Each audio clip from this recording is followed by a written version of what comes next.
Ah. Patayin nga ako ng...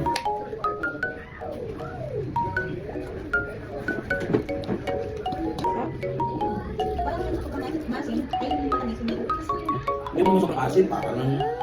Meron din ang masin. Isa lang yung masin. Kahit bata ka eh. Alam ko talaga. Hindi mo sasawa na. Ang hirap ng maasin. Bibag mo ba? Lalawan. Ano ko pati binibenta mo? Sabon. Piri oh! Bagong mango. Ito ang mangga, oh. Bagong mangga tapos.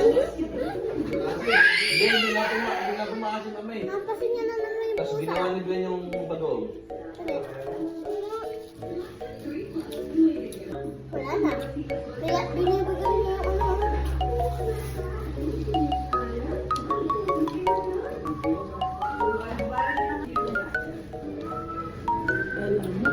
Di ba lang diet ng talent mo? Di ba? Ang diet mo sa atin na sa Kuwait na tama, di ba?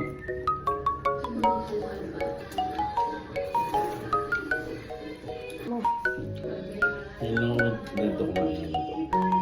Pero ito talaga mga hindi ko yung mga hinaharap para. Mas gusto ko lang siyang itikman.